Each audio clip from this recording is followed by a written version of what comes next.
नमस्कार मित्र आणि मैत्रिणींनो, मी तुमचा मित्र वैभव घेऊन आलो आहे पॉलिटेक्निक ॲडमिशन विषयी एक नवीन अपडेट। तंत्र शिक्षण संचालनालयाने नवीन अपडेट काढलेली आहे पॉलिटेक्निक ॲडमिशन विषयी। सध्याच्या कोविड परिस्थितीमुळे यावर्षीची पॉलिटेक्निकची ॲडमिशन ही थोडी वेगळ्या पद्धतीने होणार आहे। त्यासाठी हा व्हिडिओ तुम्ही शेवटपर्यंत नक्की बघा। कोविड-19च्या प्रादुर्भावामुळे सध्या सोशल डिस्टन्सिंगचे नियम पाळणे गरजेचे आहे। त्यामुळे यावर्षी डीटीईने दोन नवीन पर्याय उपलब्ध करून दिले आहे। पर्याय 1, ज्यामध्ये उमेदवार ऑनलाईन नोंदणी करून ई स्क्रुटिनीचा पर्याय निवडतील। तर मित्रांनो, ई स्क्रुटिनीमध्ये तुम्हाला फॉर्म तुम्ही स्वतःच्या घरून, मोबाईलवरून किंवा संगणकावरून किंवा जवळील सायबर कॅफेवरून फॉर्म भरू शकता आणि तो फॉर्म कन्फर्म करायसाठी तुम्हाला कोणत्याही कॉलेजला जायची आवश्यकता नाही आहे।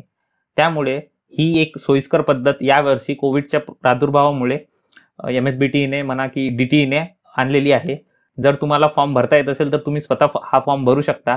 फॉर्म कसा भरायचा याचा सुद्धा व्हिडिओ आमच्या चॅनलवर 10 किंवा 11 ऑगस्टला येईल। तुम्ही जे कागदपत्र अपलोड करणार आहे ते सुविधा केंद्रावर म्हणजेच FC द्वारे पडताळले जातील आणि त्यात जर काही त्रुटी जर निर्माण झाल्या तर तेच तुम्हाला तुमच्या लॉगिन ID मध्ये सांगितलं जाईल। आणि महत्त्वाचे म्हणजे कागदपत्रे हे ऑनलाईन अपलोड करून ऑनलाईनच स्क्रुटिनी होईल। त्यामुळे तुम्हाला कोणत्याही कॉलेजला प्रत्यक्ष जाण्याची गरज नाही। ई स्क्रुटिनीचा पर्याय जो आहे हा खेडेगावातील व शहरापासून दूर राहणाऱ्या विद्यार्थ्यांसाठी सर्वात सोयीस्कर आहे, जेणेकरून तुम्ही जवळील सायबर कॅफे किंवा तुमच्या स्वतःच्या कॉम्प्युटरवरून फॉर्म भरू शकता आणि कागदपत्रे अपलोड करू शकता। आणि पर्याय 2 मध्ये उमेदवार हा स्वतःच्या मोबाईलवरून किंवा कॉम्प्युटरवरून ऑनलाईन नोंदणी करू शकतो प्रत्यक्ष स्क्रुटिनीसाठी।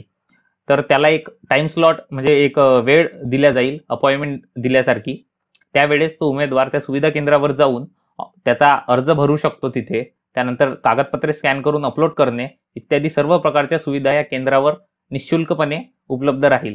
त्याचप्रमाणे अर्ज पडताळणी व त्याची निश्चिती करणे सुद्धा या केंद्रावर निःशुल्कपणे तुम्हाला होईल। प्रवेशाचे पात्रतेचे निकष सर्वांना माहितीच आहे। सर्वात महत्त्वाचे म्हणजे उमेदवार भारतीय नागरिक असला पाहिजे आणि 10वीच्या परीक्षेत त्याला किमान 35% एवढे गुण असणे आवश्यक आहे। आता प्रवेशासाठी नोंदणी कशी करायची, तर ही जी वेबसाईट दिलेली आहे http://poly20.dtmaharashtra.org या वेबसाईटवर तुम्हाला अर्ज सादर करायचा आहे आणि ऑनलाईन पद्धतीने त्याचे पेमेंट करायचे आहे। साधारण प्रवर्ग म्हणजेच ओपन कॅटेगरीसाठी 400 रुपीज फी आहे आणि इतर सर्व राखीव category SC ST OBC NT या सर्व कॅटेगरीसाठी 300 रुपये फी आहे। ॲडमिशन फॉर्म ऑनलाईन कसा भरायचा आणि बाकी सर्व ॲडमिशन रिलेटेड अपडेट्ससाठी आमच्या चॅनलला सबस्क्राईब नक्की करून ठेवा।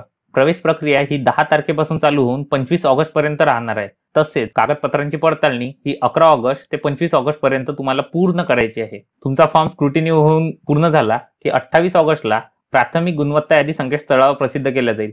त्या गुणवत्ता यादीत जर तुम्हाला काही अडचणी किंवा तुमच्या नावात किंवा इतर गोष्टीत चुका असतील तर त्या तुम्ही 29 ऑगस्ट ते 31 ऑगस्ट या दरम्यान हरकती नोंदवू शकता। आणि सर्वात शेवटी 2 सप्टेंबरला फायनल मेरिट लिस्ट म्हणजेच अंतिम गुणवत्ता यादी प्रदर्शित होईल।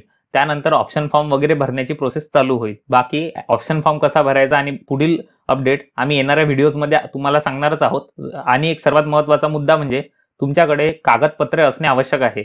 नॉन क्रिमी लेअर, उत्पन्नाचा दाखला, जातीचा दाखला आणि डोमिशियल सर्टिफिकेट हे कागदपत्र तुमच्याकडे फॉर्म भरायच्या वेळेस असणे आवश्यक आहे।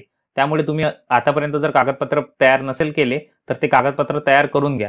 बाकी येणाऱ्या ज्या फेरी आहेत म्हणजेच ऑप्शन फॉर्म आणि जागा वाटप, त्याचप्रमाणे जागा फ्रीज करणे आणि ॲडमिशन करणे याबद्दलच्या सर्व अपडेट येणाऱ्या दिवसात आमच्या चॅनलवर तुम्हाला मिळतील। त्यासाठी आमच्या चॅनलला सबस्क्राईब करून ठेवा। हा व्हिडिओ जर तुम्हाला आवडला असेल तर व्हिडिओला लाईक आणि शेअर करायला विसरू नका।